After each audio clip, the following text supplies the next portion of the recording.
It was up to me, I'd fight them someone from off the street and get an easy win, but they're like, no, you need someone credible, so they went around.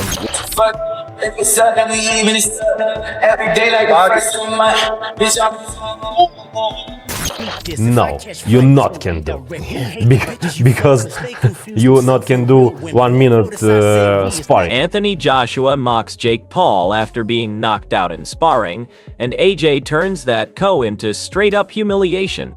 He speaks like Jake isn't a boxer. He's an accident waiting to happen. Joshua basically reminds everyone, if Jake is getting slept in sparring, imagine what happens when a world-level punch actually lands. This exposed Jake completely. Because of the dangers of a late replacement. But then it's like, that's just the mind thinking that, and then it's like, stay professional, stay focused, do your film study, and don't take the guy lightly. Joshua's focus here is razor sharp. While Jake Paul scrambles over sparring and hype, AJ's mindset stays disciplined. Every word screams control, preparation, and superiority, a reminder that real fighters dominate quietly, and Jake is far from that level. I just don't expect anything from anyone. People are entitled to talk about sparring. People are entitled to not talk about sparring. I just got to make sure that I handle my own corner. And how I'm gonna handle my own corner is do what I do, go out to fight every night. That the dates are put in front of me and just do my job. Frank Warren's words cut straight to the core. He's calling out the absurdity of Jake Paul risking himself in sparring. To a seasoned pro, Jake's choices look reckless, almost laughable. AJ, by contrast, trains with purpose. This isn't just sparring, it's a lesson in professionalism. What do you want to go sparring for? Behind closed doors? Let all the fans see it. Do it in a ring, get paid for it. I mean, it's be the biggest fight ever. Why do you want to do that? That's nonsense. It's stupid, ridiculous. Want to make the fight? That's the easiest fight. Tom Little lays it out without sugarcoating. Jake Paul's abilities are untested at this level, and sparring have already exposed vulnerabilities.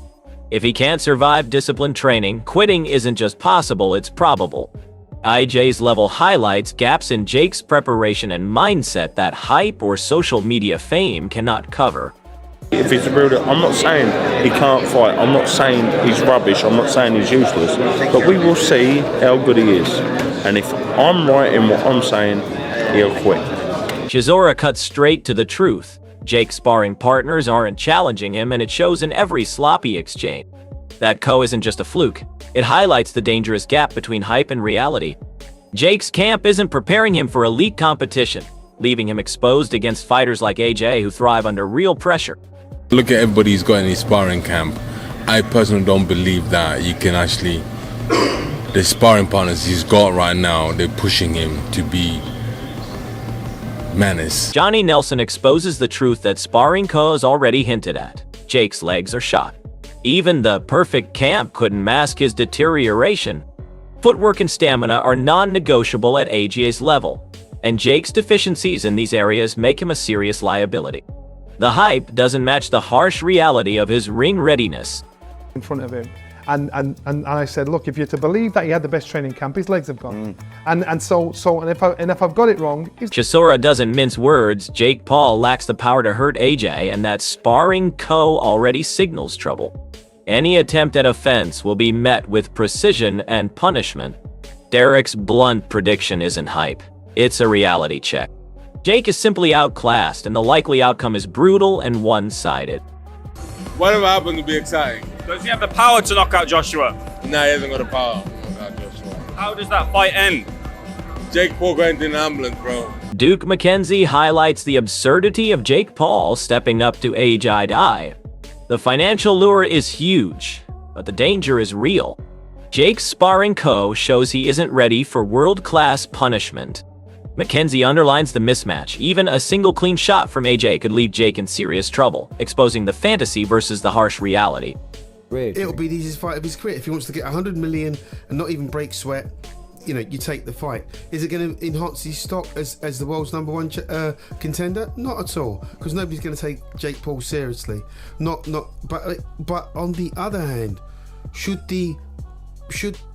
I don't even want to play devil's advocate. What if Joshua seriously hurts this guy, and puts this guy in... Shannon Briggs brings a grounded perspective, cutting through the hype surrounding Jake Paul.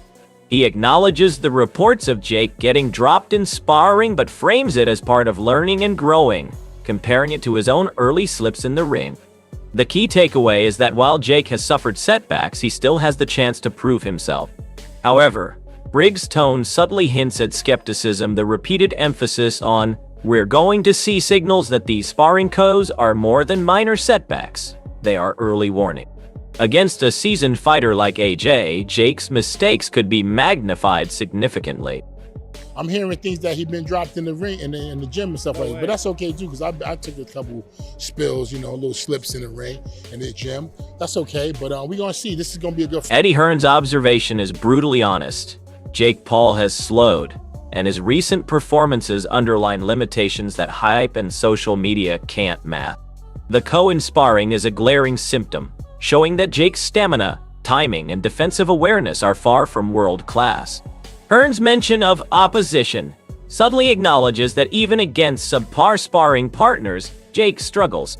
For anyone looking at the upcoming AJ fight, these warnings are critical. Slowing down in training, combined with exposure in sparring, signals a fighter who may not last a full professional round against an elite boxer.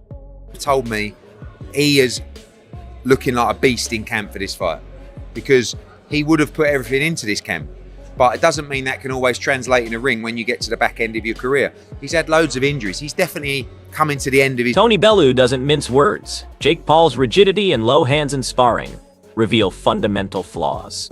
Stiffness and poor positioning are fatal against a professional like AJ, where timing, reflexes, and precision are everything. Bellew's anecdote about casually exploiting Jake's laziness underscores how exposed he is. This isn't just sparring drama. It's a blueprint showing why Jake's hype may crumble under real pressure. Fans need to understand that being on camera or famous doesn't compensate for technical deficiencies. Against a seasoned puncher like AJ, the gaps Tony highlights could quickly turn into devastating consequences inside the ring.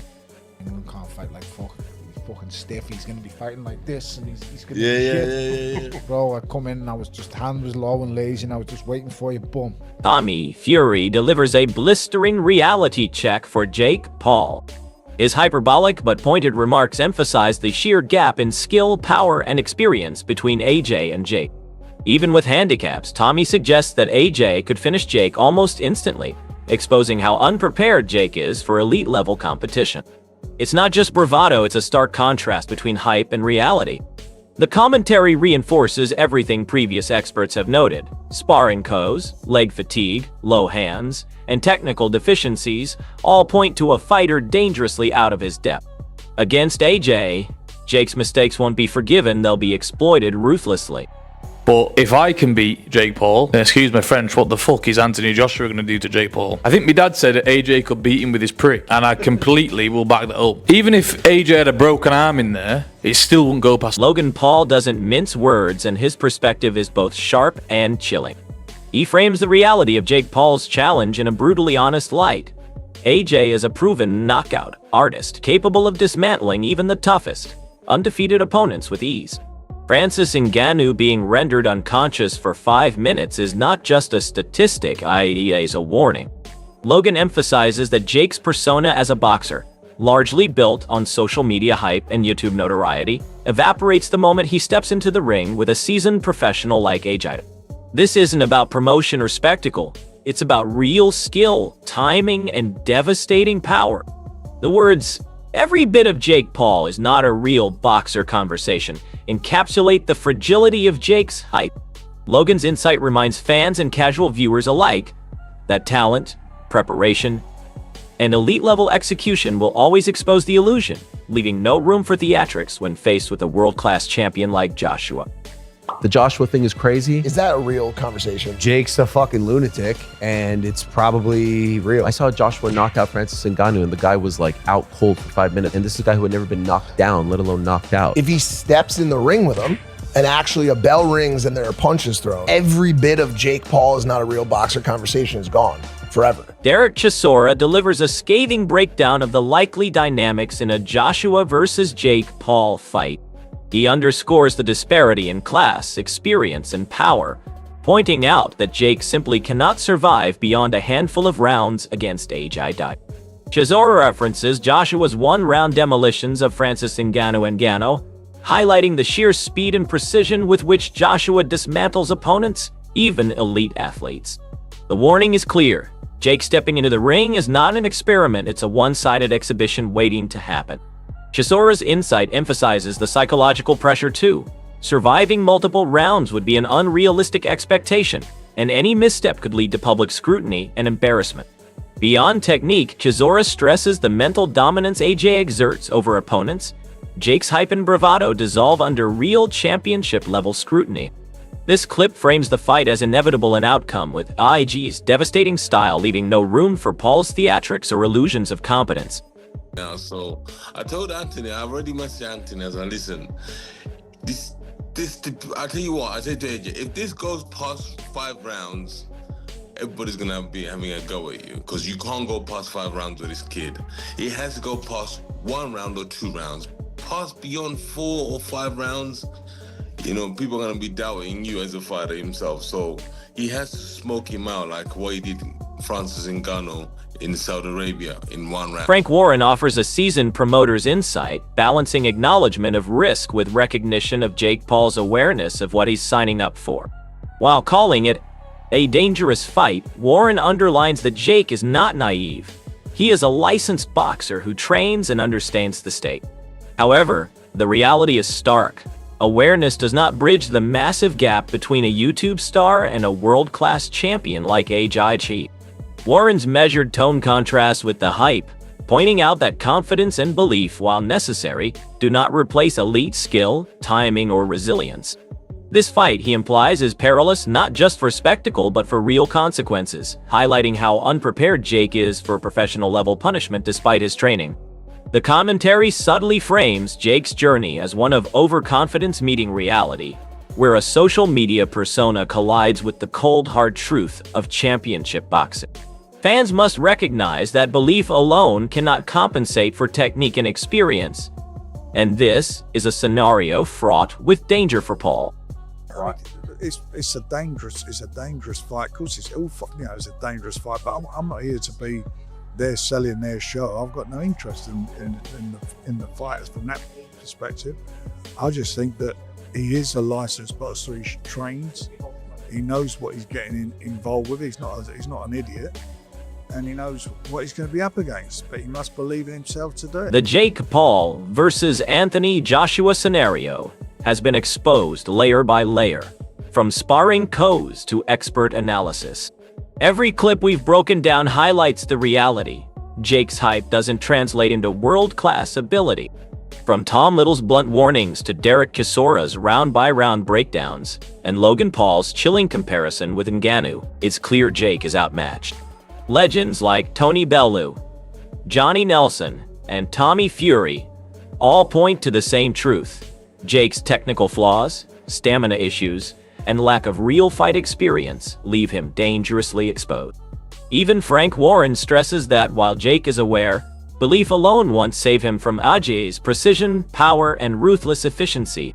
The takeaway for fight fans is simple. This isn't a YouTube brawl, it's a professional boxing reality check. Comment below, do you think Jake Paul can survive a round with Joshua? Or is this fight already written in stone? Let's hear your predictions, reactions, and hot takes.